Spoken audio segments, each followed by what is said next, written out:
the way we actually came up with it, you'll notice here is a little chart of Dramatica. Move it a little closer here. There's 4 major areas: universe, physics, mind, and psychology. These 4 areas represent the 4 different classes of problems that we might have in stories. Think about it for a moment. In an actual real-life situation, if you have a problem, it's going to fall into one of these categories. Why? Well, here's how we started again. We started with universe and mind. We said, oh, it's man against the environment, basically. Here's the situation, man against the environment.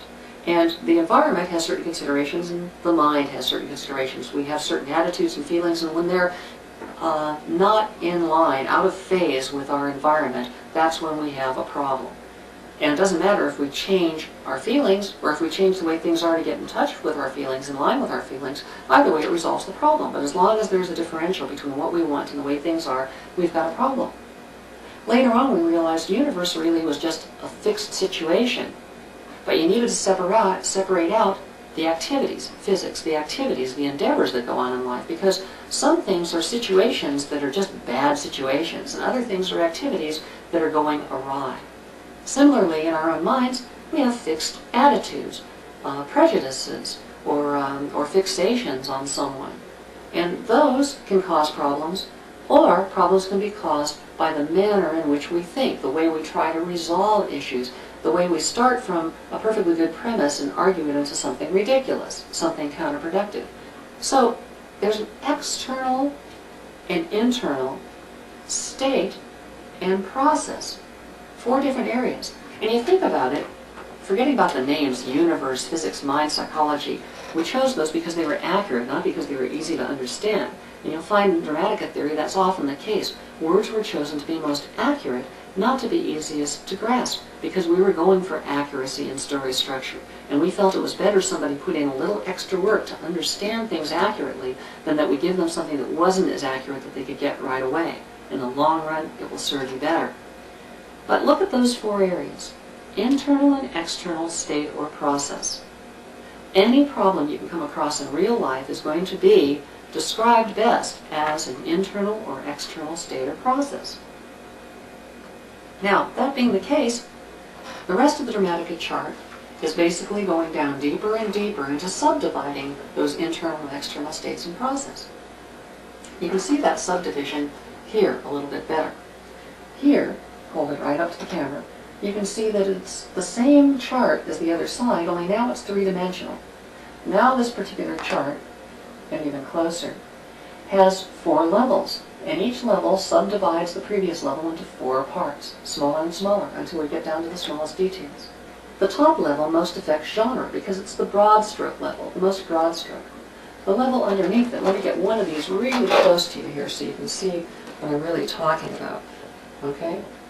The second level down is where plot is most affected.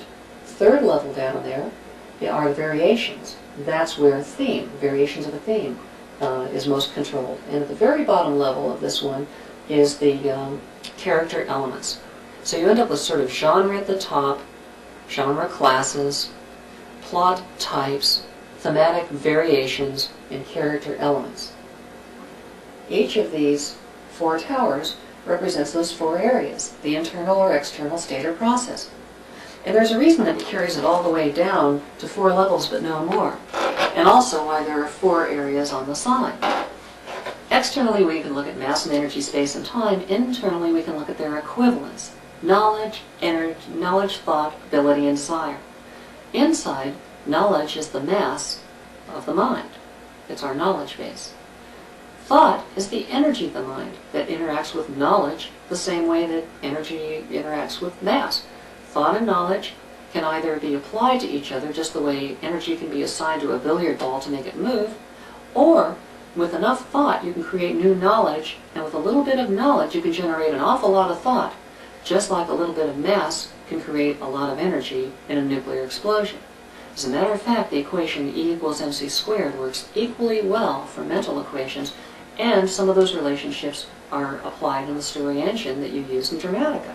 It's simple when you look at it as being the same as some of the work that Einstein did. It's complicated if you look at it on its own and say this is how it works.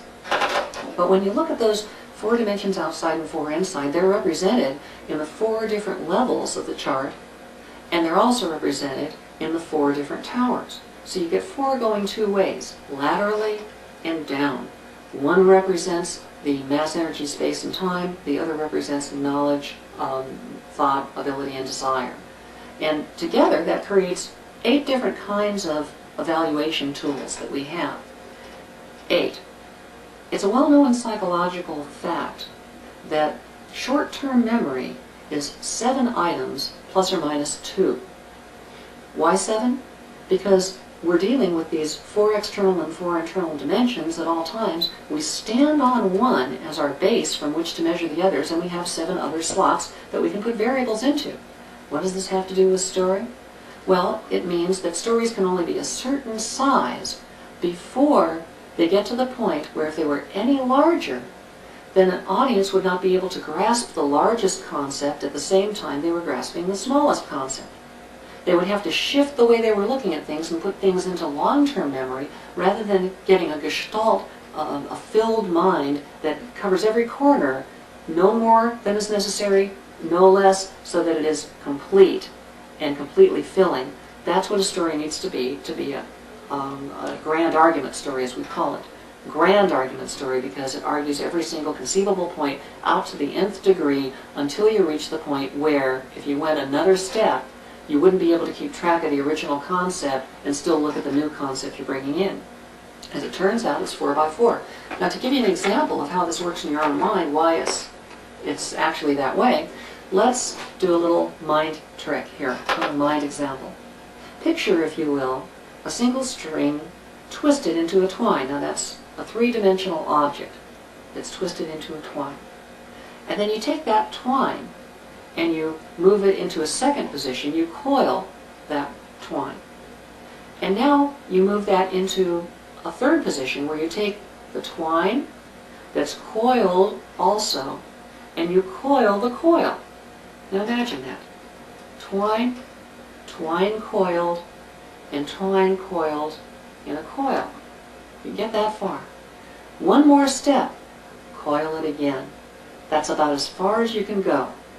Because if you're trying to imagine in your mind the 3-dimensional object with it coiling, and then you're carrying it through 1 dimension, 2 dimensions, 3 dimensions, 4 dimensions, at that point you've filled up 7 different areas, and your own mind is where you're standing. It gives you nowhere else to go. You can't carry it to a 5th coil. Nobody can carry it to a 5th coil.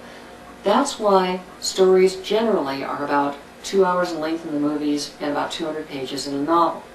You can put more than one story into a finished work, you can have subplots and lots of other things, but when you're dealing with them, you're going to lose track of the main story. There's nothing wrong with that. It just means that Dramatica wants to be complete for any story, whether it's a subplot story or a major story, and so it gives you one complete story as deep as you can go to cover all of those details through all of those dimensions before the audience would lose track of the initial concept to get into the next concept.